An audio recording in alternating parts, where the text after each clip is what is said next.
Bom, a nossa próxima palestrante, deixa eu ver aqui, que é a doutora Magda, né? Que vai falar conosco. Deixa eu ver o currículo da doutora Magda, que é quase uma bíblia.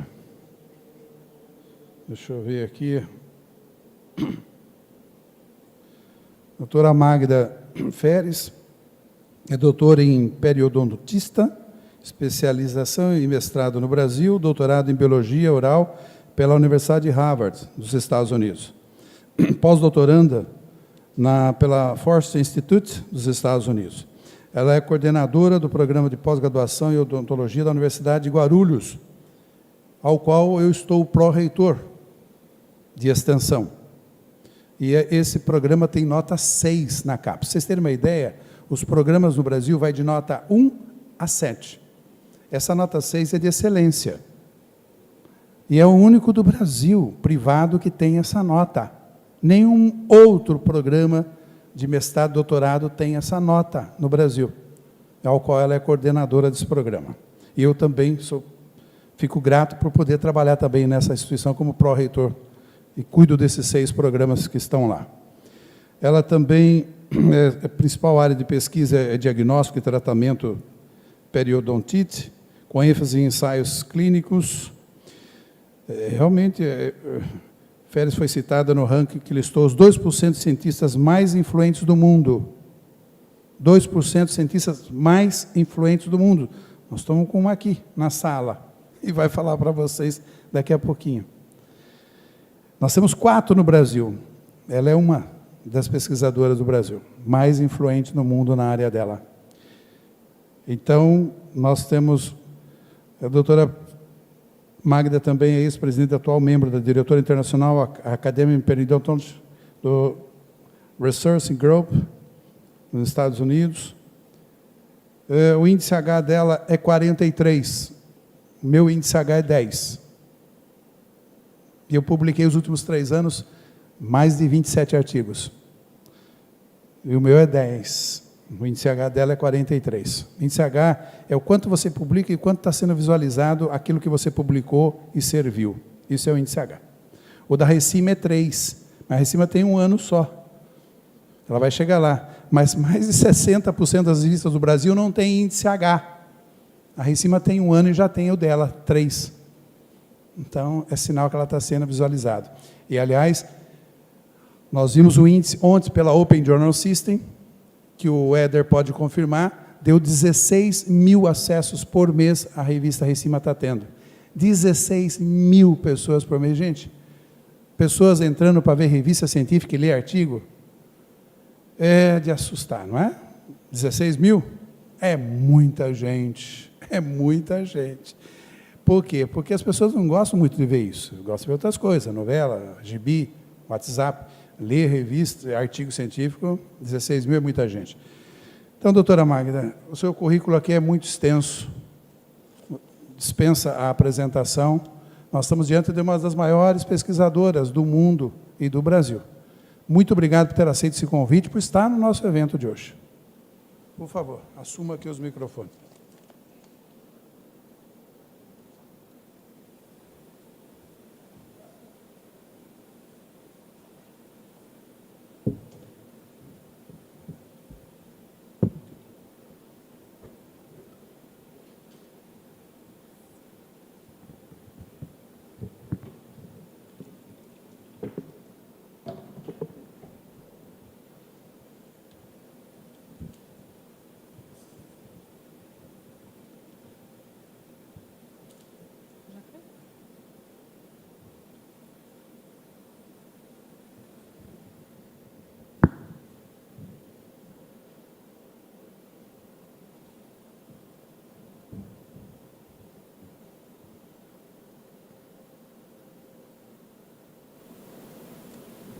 Obrigada, professor Márcio, pela apresentação gentil.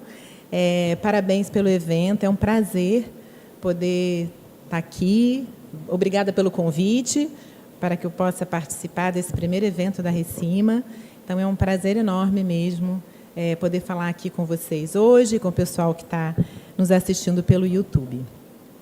Bem, então, eu gostaria de conversar com vocês um pouquinho sobre o tema de publicação científica em revistas internacionais, ou de âmbito, ou de abrangência internacional, né? É importante a gente falar que a gente tem muitas revistas nacionais que têm abrangência internacional, né? Então, eu gostaria de colocar alguns pontos, eu dividi essa apresentação em 3 tópicos principais, colocar alguns pontos que possa ajudar quem está entrando ou quem já faz isso aí, né, no seu dia a dia, como pesquisador, que possa facilitar esse caminho, né, que a gente que publica, sabe que é um caminho tortuoso, difícil, enfim, não tem nada fácil, mas esse realmente, às vezes, é um caminho que bem árduo de ser trilhado, porque a gente vai passar aí por processo de revisão. E acho que o processo de publicar, ele começa desde a hora que a gente desenha um estudo, né? A gente vai falar sobre isso.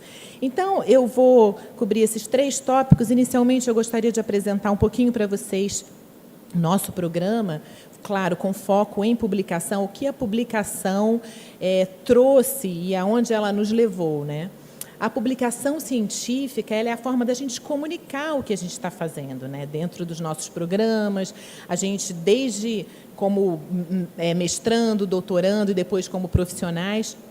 Então, realmente, é um ponto que a gente tem que focar bastante. Em relação à classificação dos programas de pós-graduação, a CAPES, que é o órgão do MEC responsável pela avaliação dos programas de pós-graduação, um dos critérios mais importantes para a gente evoluir nessa nota que o professor Márcio estava comentando é realmente o quanto a gente publica e a qualidade do que a gente publica e quanto as pessoas estão citando o que a gente publica.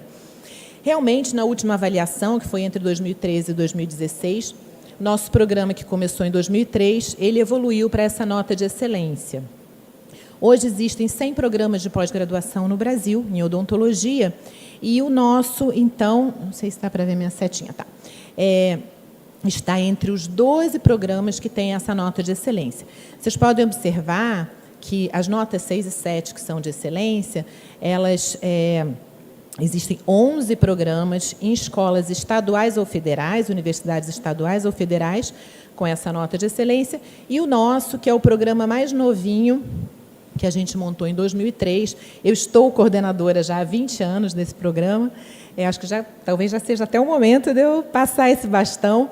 E, então, a gente fez uma escalada bem rápida, porque a maioria desses outros programas, todos esses outros programas, eles tiveram início na década de 70 ou na década de 80. Então, a gente teve realmente um planejamento de médio e longo prazo para alcançar essa nota de excelência o mais rápido possível.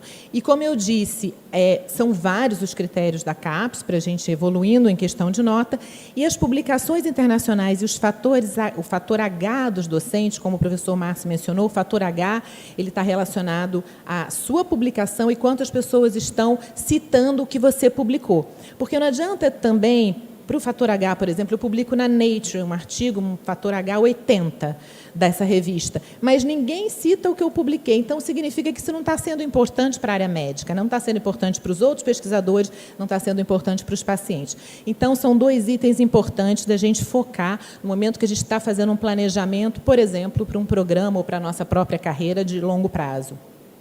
Então, isso aqui é só em relação à publicação, para mostrar um dado que foi feito entre 2013 e 2016, da média do número de publicações em revistas A1, que são revistas, segundo a CAPES, de alta qualidade, por docente permanente do nosso programa, nesse período. Então, a gente tem aqui todos os programas de excelência de odontologia e, realmente, nesse momento que a gente foi para a nota de excelência, a gente se colocava como a instituição mais produtiva nesse critério. Em relação ao fator H, a gente tem dentro do nosso programa hoje 14 professores e a gente tem professores em diferentes estágios de carreira. Então, a gente tem professores seniors com fator H aí variando por volta de 30 ou 40. A gente tem professores que estão num estágio intermediário de carreira, com o índice H um pouco mais baixo, e professores mais júniores que estão aí ainda iniciando na carreira. e eu tento manter esse mix, a gente tenta manter esse mix para que esses professores, daqui a pouco alguns de nós vamos nos aposentar, e esses professores mais jovens, eles possam continuar, isso sempre foi uma preocupação grande minha, e a gente tem conseguido fazer isso. Então, esses mais jovens vão para o meio, depois os outros para cima, e se Deus quiser, a gente pode se aposentar e garantir que o programa vai continuar em andamento, sendo de excelência. A publicação científica traz um retorno muito grande em termos de rankings que vêm de forma natural, não é a gente que faz, são rankings internacionais. E, nesse sentido, e só para completar essa parte do programa, a gente teve 2 rankings muito importantes no ano. A gente vem tendo, né, como eu vou dizer assim, destaque importante em rankings mundiais e nacionais.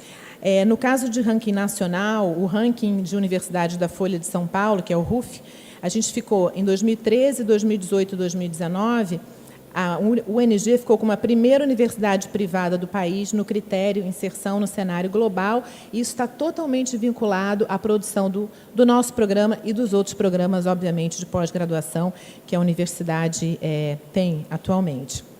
Fora isso, tem esse outro ranking importante, que é o ranking, o Shanghai Ranking, que avalia todas as universidades no mundo, e em 2020 e 2021, a UNG ficou como a 4ª universidade do país e entre as 100 melhores do mundo em pesquisa no tópico Dentistry e Oral Science. Então, tudo isso está totalmente relacionado à publicação, o quanto a gente publica, o quanto isso é citado por outros pesquisadores. Então, isso foi em relação ao nosso programa. O segundo tópico que eu queria abordar eu queria falar um pouco sobre os critérios que a gente utiliza para definir a nossa publicação lá na ponta da linha, tá? Ou determinar o que a gente vai publicar e como a gente vai publicar. Eu dividi aqui, então, em 3 critérios principais que eu considero, né, que a gente deve ter um olhar bem detalhado desde o início, que é pensar no ineditismo do que a gente publica e no desenho do estudo que a gente vai fazer. A gente também tem que pensar no perfil da revista que a gente quer publicar em relação ao tipo de estudo que eu estou realizando. E o fator de impacto eu gostaria de mencionar isso brevemente também, sobre o fator de impacto, que é aí a grande estrela, né, a gente, às vezes, coloca muito foco no fator de impacto. Em relação ao ineditismo e desenho de estudo, o que eu tenho, a mensagem que eu gostaria de passar, tá? O estudo mais bem desenhado do mundo não será publicado numa boa revista se ele não tiver algum ineditismo. E o contrário também é verdadeiro. O estudo mais inédito do mundo provavelmente vai ter dificuldade de ser publicado se a gente não tiver um bom desenho. Então, a gente tem que pensar nas 2 coisas. Como eu sei se o meu estudo é inédito? Eu tenho que ir nas minhas plataformas de busca, no meu caso, o PubMed, da área de saúde, e fazer uma busca para ver se alguém já pesquisou o que eu vou pesquisar. Porque não adianta eu começar um estudo que não tem nenhum ineditismo. Eu chego lá na ponta e falo, já publicaram isso, então eu não consigo publicar. E a mesma coisa em relação a escolher o melhor desenho de estudo possível para realizar o seu trabalho. Como eu escolho o melhor desenho de estudo para realizar o meu trabalho, eu tenho que ir nos guidelines, nos guias de desenho de estudo. No nosso caso, no meu caso específico, que trabalho com estudo clínico, para terapia na área médica, eu vou procurar esses 2 guias de desenho e reporte de estudo, que é o Consort e o Spirit. Dependendo da área, cada área vai ter os seus guias, que vão te ajudar a desenhar o estudo e a reportar o seu estudo. Então, isso é importante. O outro ponto importante é o perfil da revista. Você tem que fazer um balanço entre o perfil da revista e o tipo de estudo que você quer publicar. O que eu falo muito para os meus alunos e converso bastante com o pessoal do programa? Evitar uma estratégia que eu acho que dá muito errado, que é, eu vou escrever aqui meu artigo, vou mandar para a melhor revista do mundo, vou mandar para a Nature, eu vou mandar para dentro da minha área a melhor revista do mundo. Mas eu já sei que aquele não é o foco do meu trabalho, eu estou dando um tiro maior do que eu deveria dar. Então, isso vai chegar na revista, vários pares seus vão ler que aquilo não é o foco, vão te mandar muitos feedbacks, né, vão te mandar pareceres, E aí, a pessoa que está tentando fazer essa estratégia vai usar aquele feedback para responder aqueles revisores, vai mandar para a segunda opção dela, que não necessariamente é o foco do seu trabalho, e aí mais 3 pessoas vão ler aquilo que está ruim, porque não é aquele foco, você vai respondendo de novo, e assim a pessoa vai usando esse sistema para melhorar o próprio artigo. O que as pessoas esquecem é que, no final, quando você vai publicar na revista intermediária, ali, que seria o seu foco inicial, 9 pessoas, que são seus pares, já leram uma coisa ruim que você fez. Quando não necessariamente precisa ser assim. Se você fala, esse artigo, esse estudo, ele está aqui no intermediário, eu vou mandar para essa revista. Então, existe aqui a arte de você entender o que você está fazendo que dá para ir para aquela revista top, para aquele público, e o que você está fazendo que eu vou mandar para uma revista menor, ou para um outro público. Não tem problema. Então, evitar múltiplas tentativas corta um caminho doloroso até você chegar à publicação. E o fator de impacto, que é o último ponto que eu quero colocar aqui dentro desse tópico, é o seguinte: o pessoal, muitas vezes, eu vejo meus pares fazendo isso também, foca somente no fator de impacto da revista. Todo mundo quer fator de impacto? Óbvio que a gente quer fator de impacto. Ah, você não quer publicar na Lancet, que é um fator de impacto 60? Quero. Mas o meu foco tem que ser o fator de impacto? Não. O meu foco tem que ser que público que vai estar lendo aquele artigo, para quem que eu estou escrevendo aquele artigo. E outra coisa que eu acho muito errado, dentro do processo de revisão, as pessoas às vezes mudam tudo que os pareceristas falam, o seu trabalho vira um Frankenstein, não é nem mais aquilo que você gostaria de falar, para publicar naquela revista que tem o maior fator de impacto. Eu realmente não aconselho que se faça isso, existe um limite do que a gente pode mudar dentro do nosso artigo em prol de um fator de impacto. Então, a mensagem final é: busque sim a revista com melhor fator de impacto dentro do público que você quer falar e dentro das limitações e dos pontos fortes do artigo que você está escrevendo. Muito bem, e o último tópico que eu quero abordar é o processo de revisão.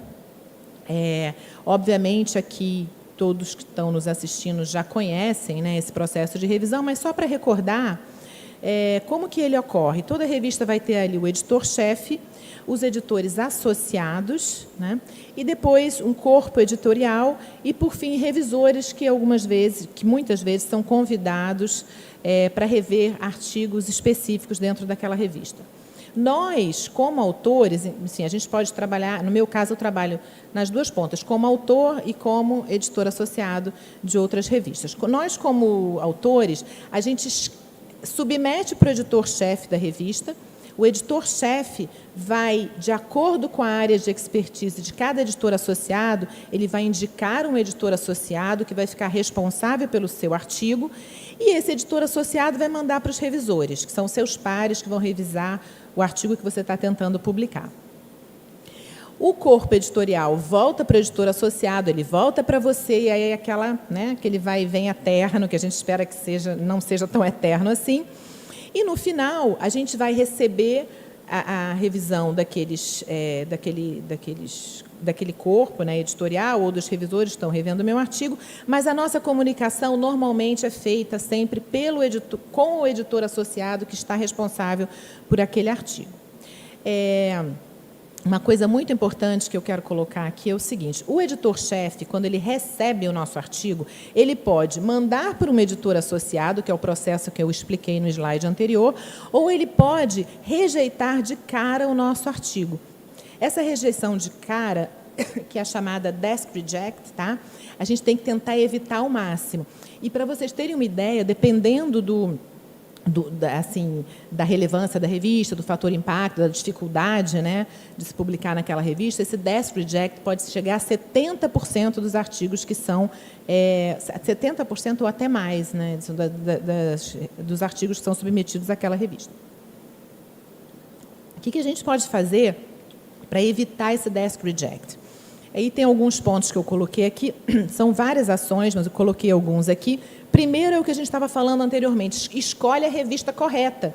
Não adianta eu querer dar um salto maior que minha perna ou escrever só pelo fator de impacto, que o editor-chefe vai pegar seu artigo e vai falar: não é para essa revista, aí já é um desk reject, tá?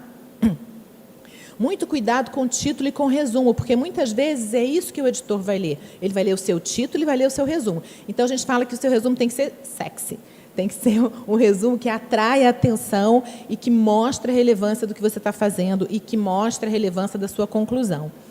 Então, a gente também tem que ter um foco muito bom na introdução, porque é na introdução que a gente vai falar do ineditismo, que a gente comentou lá atrás. E, por último, e que eu acho super importante, as pessoas não dão atenção, é a carta ao editor, a carta que você manda junto para apresentar o seu artigo, que é a cover letter. Nessa carta, as pessoas costumam colocar o quê? Eu não tenho nenhum conflito de interesse, estou submetendo esse artigo, é isso.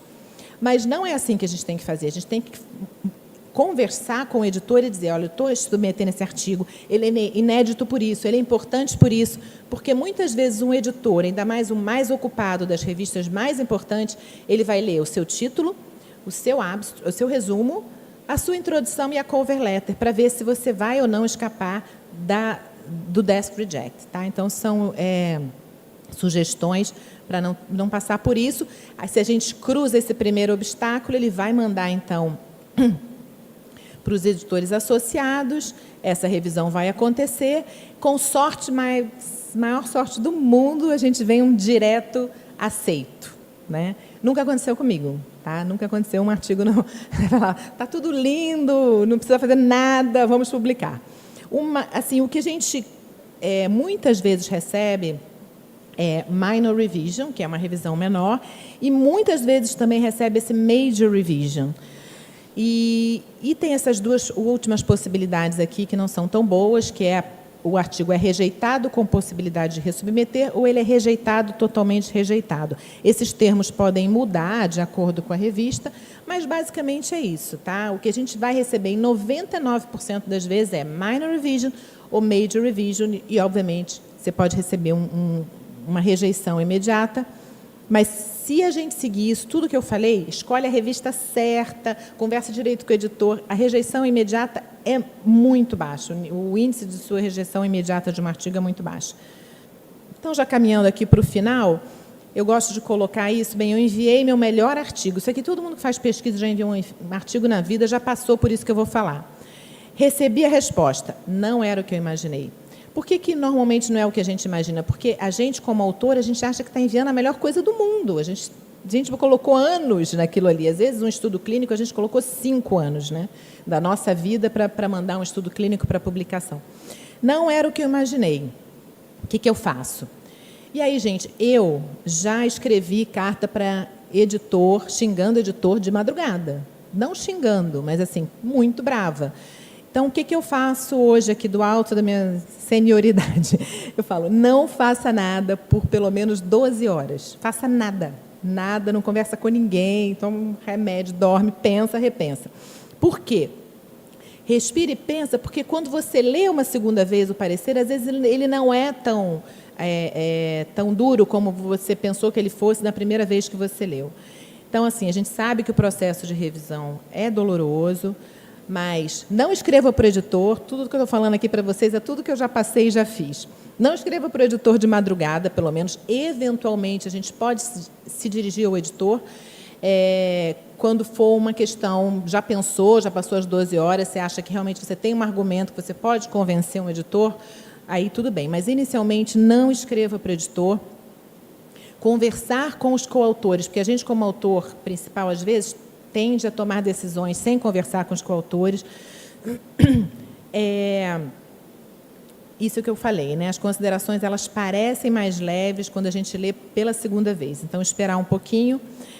E lembrar o seguinte, nem todo revisor está contra a gente. Eu já mudei muito artigo que ficou muito melhor por revisores que me ajudaram a mudar, né? A melhorar o artigo. E eu, como revisora também, que a gente trabalha muito nas duas pontas, como eu falei, eu sempre procuro agir da forma mais isenta possível e ter uma bondade ali para ajudar realmente os autores. Nem todo mundo faz isso, mas na hora de responder, de alterar o artigo, não fica com raiva do revisor. Pensa que ele está gastando o tempo dele gratuitamente também para te ajudar, para revisar o seu artigo, né?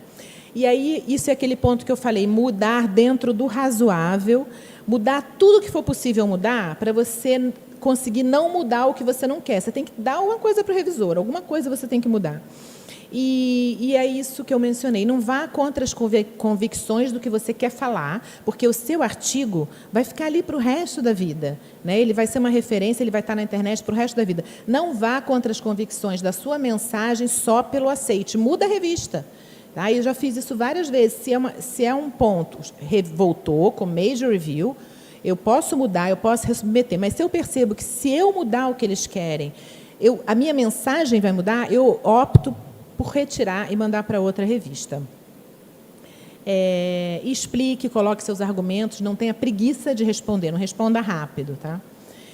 Enfim, gente, esses são algumas dicas, obviamente, que a gente, né, um resumão do que a gente pode fazer em meia hora, mas a mensagem final que eu gostaria de deixar é a seguinte: escrever é muito difícil. Ainda ontem eu estava falando com uma aluna de doutorado, que escrever é quase uma habilidade específica, mas a escrita científica a gente consegue treinar.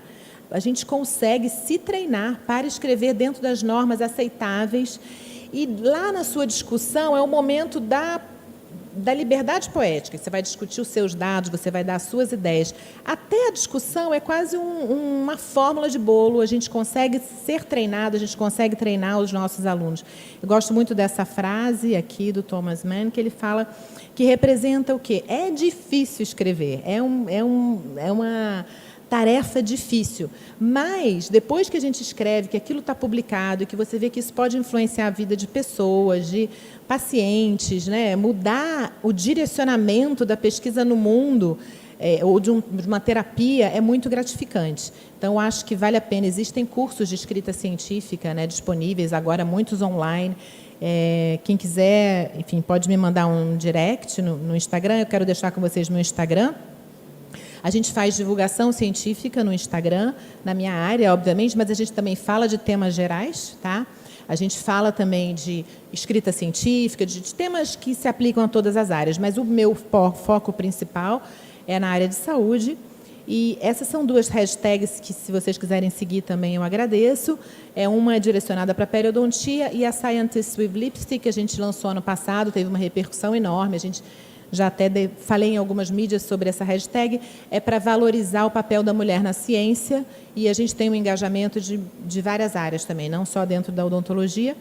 Esse é meu e-mail, e quem quiser me contactar, é o e-mail da universidade. Eu estou disponível tanto no direct quanto no e-mail. Obrigada, professor Márcio. Se tiver alguma dúvida, eu vou ficar feliz em responder. Obrigada.